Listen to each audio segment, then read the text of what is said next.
What's up guys, welcome back to my YouTube channel, Xman & Co. Today we're going to take you on a beautiful tour where we're going to make a chicken curry bunny chow South African style. Stay tuned.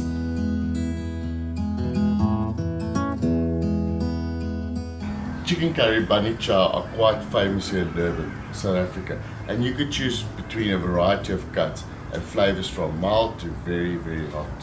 Normally when you go to the shop and you speak to the lady behind the counter and say, I want to make a chicken curry, she's going to give you a packet full of spices and you're just going to add that to your mix and voila, there you go. But we thought it well, today I want to break down that packet of spices for you and tell you exactly what's inside. So wherever you are in the world, you can do it very authentic South African Durban chicken curry style. I've made a few cooks and some of them were requested by my subscribers, and you won't believe it, every time I fail to mention their name. So I thought, let's do this today. Just want to thank you guys from deep inside our hearts for always supporting us, always commenting and interacting. Just to mention a few guys, Alex, Tristan, Sohaven, Snakes, we really appreciate you guys, and the rest of you guys that I haven't mentioned. We really cannot do this without you. You guys support us so well and help us on this journey that we decided to go on. Thank you so much. A little bit later guys, I've got a very special tip for you guys. Be sure not to miss that. It's regarding flat bottom, cast iron pots, Dutch ovens, whatever you like to call them. You want to make sure you do not miss that. As always, I'll leave the quantities and the ingredients for you guys in the description below for you to check out later. Let me introduce you guys to all our ingredients here today. So we've got some white onions here, we've got some red onions, some tomatoes, carrots, potatoes, bay leaves in the mix, and obviously we've got here a selection of spices specifically for you guys. Comment below, let us know if you like it or if it's something you've tried or you will try. And just for those guys that are still watching that haven't subscribed, thank you very much for watching thus far. And you know what, consider subscribing. We'd like for you to join us. It's time to get prepping. Let's do the vegetables. So firstly, you want to chop up all your onions. You don't want to chop it up too finely, as that will just cook away. And this is a chicken curry, you want some texture and you're going to need to enjoy your onion. Secondly, we're going to chop up all our tomatoes. You can do this finely, as this is definitely going to cook away and bring flavor to this chicken curry. You'll notice that we haven't removed the skin of our carrots and the potatoes, as it's contains so much of nutrition that we don't want to lose that. We have, however, washed it before we cut it up.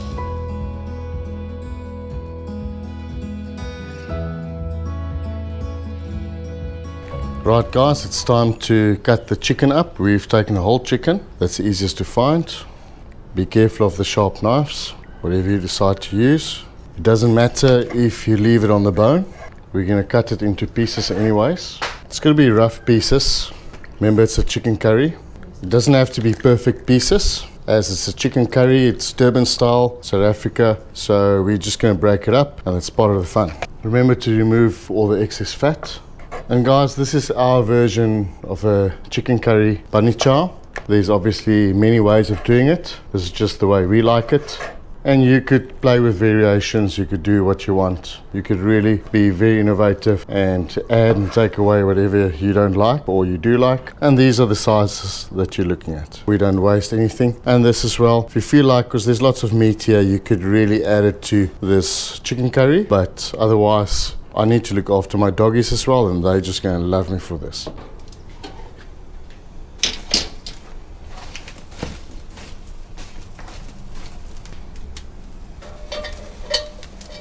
Firstly, some olive oil. You can be quite generous with that. We're going to do our spices initially. We'll actually cook our spices. Okay guys, we're going to add our spices now. Salt, paprika. We want to make sure that these spices are properly cooked. That's really important. This is part of the chicken curry dish. Now we're going to add our selection of onions. We're going to try and brown our onions as much as we can. You can now really start to smell the flavors, and that curry is really coming through. Also see the color looks correct. Now guys, we're aiming for a hot curry today, so it'll be a bit more red than usual. You don't have to have it hot. In the description I'll explain to you as well what you need to remove if you don't want it hot and you want it mild. We're going to leave that to just simmer for a bit. If you do find a little bit of burn marks at the bottom from the spices, don't stress too much about that. We're going to degrease this pan once we add the fluids. At this stage you don't want to add fluids. I'm quite happy with what the onions look like at this stage. You can see they're soft. I'm now going to add my chicken. We want to sear the chicken, so therefore no liquids at this stage. We are just going to turn them around as often as we can in high heat. As you can see, we've got some flames going at the bottom here, and that's perfect where we are in this cook.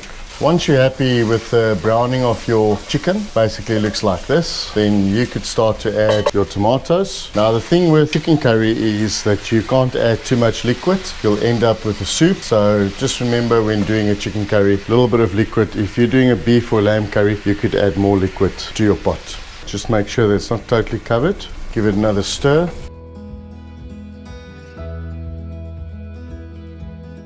Right guys, so I told you I've got a tip for you. And we're going to do this today just to show you guys how it works with a cast iron flat bottom pot. This is a number 12 inches. Basically how it works is 2 under, 3 over. Now what does that mean? That means that when you use charcoal briquettes, you take the number minus 2 under, will give you 10 briquettes underneath your pot, and 3 over 12 plus 3 gives you 15, which we're going to put on the lid. That will give you a standard plus minus 350 degrees Fahrenheit. For the local guys, 180, 178 degrees Celsius. How cool is that? Now you go try it out. Whatever you want to do in these cast iron pots, that's your method. 2 under, 3 over. Let's do that. Let me get that ready for you guys so you can see what that looks like.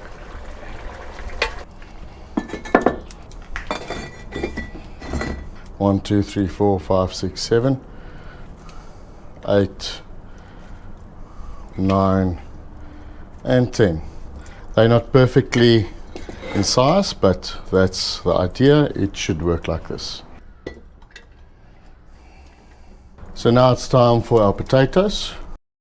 It's also time for our carrots. Remember, this is not potjie kos, it's chicken curry, so you can stir as much as you like. It's very important now to close it up. And then try and add your 15 coals for the top.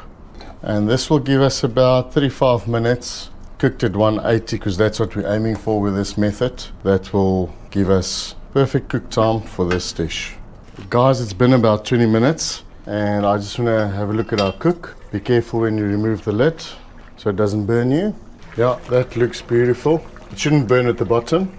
Remember, we're looking 180 degrees Celsius, 350 Fahrenheit, and this is what we have. You can see it's going along perfectly. And basically what we're waiting for now is the chicken to get soft. And once our potatoes are good and fully cooked, we know this dish is ready.